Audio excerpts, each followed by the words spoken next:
মাঝে, মাঝে মাঝরাতে ঘুম ভেঙেও এই সমস্যাটা হয়। অনেক বেশি বুক ধড়ফড় করে, অনেক বেশি ভয় লাগা কাজ করে, শ্বাসকষ্ট শুরু হয়ে যায়। আচ্ছা, বুকে ব্যথা করে এবং তখন মানুষ দেখা যায় যে মনে করে যে না, তার মনে হয় যে বড় কোনো সমস্যা হচ্ছে এবং সে মৃত্যু ভয় শুরু করে। আপনি যে সমস্যাগুলোর কথা বলছেন এগুলোকে বলা হয় যে প্যানিক অ্যাটাক।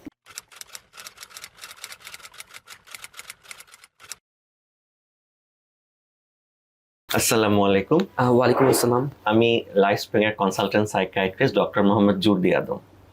আপনি আপনার নাম? আমার নাম ফাহাদ। ফাহাদ। আপনার বয়স? আমার বয়স ৩০ বছর। আচ্ছা ফাহাদ, আপনি এর আগে কখনো সাইকিয়াট্রিস্ট দেখিয়েছেন?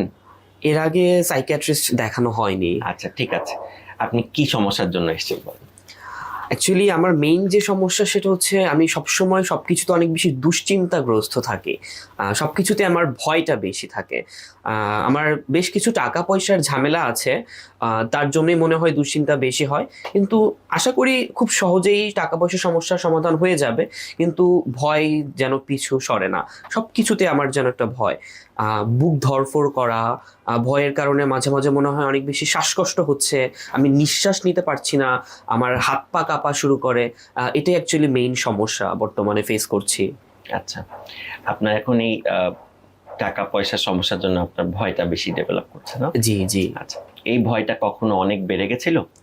হ্যাঁ, আমার অ্যাকচুয়ালি ১ মাস থেকে ১.৫ মাস আগে এমন একটা সিচুয়েশন হয়েছে যে এত বেশি প্রবলেমটা হচ্ছিল, মানে আমার মনে হচ্ছে আমার দম আটকে আসছে। আমার নিঃশ্বাস বন্ধ হয়ে যাচ্ছে। আমার মনে হচ্ছিল তৎক্ষণাৎ আমি মারা যাবো। এমন একটা সিচুয়েশন ক্রিয়েট হচ্ছিল। আর এই সমস্যাটা হয় যখন আমি একা থাকি, যখন আমি রাতে ঘুমাতে যাই, আবার মাঝে, মাঝে মাঝরাতে ঘুম ভেঙেও এই সমস্যাটা হয়। অনেক বেশি বুক ধড়ফড় করে, অনেক বেশি ভয় লাগা কাজ করে, শ্বাসকষ্ট শুরু হয়ে যায়। আচ্ছা, এই ভয়টা যে অনেক বেশি বেড়ে গেল সেটা কি একবারই বেড়ে গেল এরকম ১-১.৫ মাস আগে, নাকি ১-১.৫ মাসে আরো অনেকবার হয়েছে? না, ১-১.৫ মাসে অনেকবার হয়নি সেটা না। ২-৩ বারের মতো হয়েছে। কিন্তু ওই দিন অনেক বেশি বেড়ে গিয়েছিল। ওই দিন অনেক বেশি বেড়ে গেছিল? জি, জি। আচ্ছা, ওই সময় মনে হচ্ছিল যে আপনি মনে হয় এখন মারাই যাবেন? হ্যাঁ, একদম এটাই মনে হচ্ছিল। আচ্ছা ঠিক আছে, আপনি এটার জন্য কোনো ওষুধ খেয়েছেন? আমি একটা ডাক্তার কনসাল্ট করেছি আমার নিকটস্থ। উনি আমাকে কিছু মেডিকেশন দিয়েছে, সেটা আমি নিচ্ছি। কিন্তু তাও প্রপারলি সমস্যাটার সমাধান হচ্ছে না। এখনো মাঝে, মাঝে একই প্রবলেম দেখা দিচ্ছে। আচ্ছা, আপনার ঘুমের মধ্যেও মাঝে মাঝে এরকম ভয় থেকে আপনি উঠে যান? আমি উঠে যাই। ঘুমের মাঝে ভয় থেকে মাঝরাতে উঠে যাই এবং অনেক বেশি নিঃশ্বাস নিতে কষ্ট হয় এবং বুক ধড়ফড় করে। বুক ধড়ফড় করে? ঠিক আছে, আপনার এই ১-১.৫ মাস আগে যে এরকম শুরু হলো, আপনার কি এটা টাকা পয়সার চিন্তার জন্যই শুরু হয়েছিল নাকি তার আগে থেকেও ছিল? টাকা পয়সার চিন্তার জন্য তো আছে, বাট এটার আগে থেকেই মাঝে, মাঝে আমার এই সমস্যাটা হতো। মাঝে মাঝে এই সমস্যাটা হতো। ঠিক আছে, এর আগে আপনি যে ওষুধগুলা খেয়েছেন এই ওষুধে আপনার তেমন কোনো উন্নতি বা বুক ধড়ফড়ের এই সমস্যা? না, একদমই কমেনি। আচ্ছা, আপনি কি ধরনের ওষুধ খেয়েছেন আপনার মনে আছে? ওরকম মনে নাই, ওকে ঠিক আছে। আপনি আমাদের কাছে তাহলে এসেছেন আপনার বুক ধড়ফড় এবং এই দুশ্চিন্তা বা এই ভয়ের জন্য, ঠিক না? জি, জি। আচ্ছা ঠিক আছে, দেখা যায় যে যদি কোনো মানসিক চাপের জায়গা থাকে, যেমন আপনার কিছুদিন আগে মানসিক চাপ ছিল হচ্ছে টাকা পয়সা নিয়ে, ঠিক জি। না? মানসিক চাপ এক একজন মানুষ এক একভাবে ডিল করে। দেখা যায় মানসিক চাপ থাকলে মানুষের মধ্যে অস্থিরতা প্রবণতা দেখা যায়। অস্থিরতা ছাড়াও দেখা যায় যে মানুষের মধ্যে মানুষ তখন কিছু ভাবে কোপিং করা শুরু করে, তার ডিফেন্স মেকানিজম কাজ করে, ঠিক আছে? অনেক সময় দেখা যায় যে এই কোপিং স্ট্র্যাটেজি বা এই ডিফেন্স মেকানিজমগুলো ঠিকমতো কাজ করতে পারে না, তখন এই ভয় বা অস্থিরতা আস্তে আস্তে বাড়তে থাকতে পারে। আপনার ক্ষেত্রে যেটা হয়েছে, ১.৫ মাস আগে দেখা গেছে যে এই ভয়টা অনেক অনেক বেশি বেড়ে গেছিল, ঠিক না? জি। এই ভয়টা আপনার কতক্ষণ ছিল তখন? ০.৫ ঘন্টার মতো ছিল। আধা কিন্তু ঘন্টার মতো? ০.৫ ঘন্টার পর যখন সমস্যাটা ঠিক হয়ে গিয়েছিল ধীরে, ধীরে, তারপর আমার মনে হচ্ছে আবার যদি সমস্যাটা হয়। আবার যদি সমস্যা হয়, ঠিক আছে। হ্যাঁ, দেখা যায় যে ভয়টা অনেক সময় অনেক বেশি বেড়ে যেতে পারে। আপনি যেরকম বললেন যে ভয় অনেক সময় বেড়ে গেলে ভয় একটা মানসিক রেসপন্স, ঠিক না? জি। দেখা যায় যে এরকম ভয়ের সাথে সবসময় মানসিক রেসপন্সের সাথে সাথে ফিজিক্যাল রেসপন্স বা শারীরিক রেসপন্সও থাকে। যেমন আপনি বললেন বুক ধড়ফড় করে, হাত পা কাঁপছে। এছাড়াও দেখা যায় যে অনেকের ক্ষেত্রে দেখা যায় যে পেশেন্ট ঘামছে, হঠাৎ করে অনেক গরম বা অনেক ঠান্ডা লাগছে, ঠিক আছে, দেখা যায় যে শ্বাসকষ্ট, আপনি যেমন বললেন শ্বাসকষ্টের সমস্যা, অনেক পেশেন্টই আমাদের কাছে বলে এরকম ভয় লাগলে তার শ্বাসকষ্ট শুরু হয়ে যায়। ঠিক আছে, বুক ধড়ফড় করে, হাত পা কাঁপে, শরীর ঘাম দেয়, বুকে ব্যথা করে, এবং তখন মানুষ দেখা যায় যে মনে করে যে না, তার মনে হয় যে বড় কোনো সমস্যা হচ্ছে এবং সে মৃত্যু ভয় শুরু করে। ঠিক না? ঠিক। ঠিক। এবং দেখা যায় এছাড়াও আরো সমস্যা থাকে, মানুষ মনে করে যে সে মনে হয় সে কন্ট্রোল হারায় ফেলছে। ঠিক আছে, সে মনে হয় কন্ট্রোল হারায় ফেলছে এবং এটা নিয়েই সে ভয় পেতে থাকে। এবং আপনার ক্ষেত্রে যেটা হয়েছে যে যেহেতু এইরকম 1.5 মাস আগে হয়েছিল, এই 1.5 মাসের যে এপিসোডটা, না যে সিচুয়েশনটা, এটা যাতে আবার না হয় এখন সেটা নিয়েই আপনি ভয় পাচ্ছেন বা দুশ্চিন্তাগ্রস্ত। জি জি। টাকা পয়সার সমস্যা হয়তো বা আস্তে আস্তে ঠিক হয়ে যাবে, কিন্তু আপনার এই যে শারীরিক সমস্যা হলো বা এই যে আপনি দ্রুত ভয় পেয়ে গেলেন, যেটা আপনি সহজে কমছিল না, সেই জিনিসটা নিয়েই এখন আপনি দুশ্চিন্তাগ্রস্ত, যাতে আপনার এরকম আবার হতে পারে এটা নিয়ে আপনি দুশ্চিন্তাগ্রস্ত। ঠিক আছে, আপনার কি আর কোনো প্রশ্ন আছে? আপনি কি জানতে চাচ্ছেন আপনার এরকম কেন হচ্ছে? জি অবশ্যই, আমার এরকম কেন হচ্ছে সেটা আমি জানতে চাই, আর এটার কোনো প্রপার চিকিৎসা আছে কিনা। লাইক আমি কিন্তু ওষুধ নিচ্ছি, ওষুধ নিয়ে আমি ভালো হচ্ছি না, বা ওষুধ নিলে আমি কতদিন ওষুধ কন্টিনিউ করব, এই প্রশ্নগুলো রয়েছে। আচ্ছা, দেখা যায় যে এরকম ভয় পাওয়ার অনেকগুলা কারণ থাকতে পারে, কিন্তু একটা বড় কারণ হচ্ছে জেনেটিক্যাল। ঠিক আছে, দেখা যায় যে পরিবারের যদি মানুষের এরকম সমস্যা থাকে, নিকটাত্মীয়ের, তাদের ক্ষেত্রে দেখা যায় যে এটা হওয়ার সম্ভাবনা অনেক গুণ সাধারণ মানুষের চেয়ে।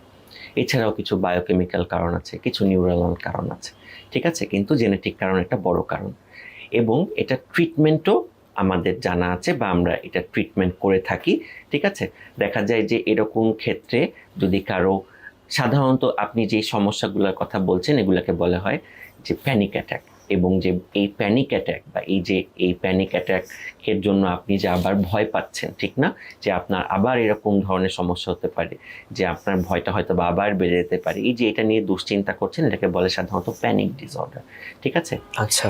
এইটার চিকিৎসা সাধারণত দেখা যায় যে যদি আমরা সাইকোলজিক্যাল এবং মেডিসিনাল দুইটা একসাথে করি, সাধারণত বলা হয় যে কম্বিনেশন অ্যাপ্রোচ সবসময়ই ভালো, শুধুমাত্র মেডিসিন অথবা সাইকোলজিক্যাল চিকিৎসা করার চেয়ে। ঠিক আছে, আমরা এখানে বিভিন্ন ধরনের ওষুধ দিয়ে থাকি, এটা পেশেন্টের উপর ডিপেন্ড করে।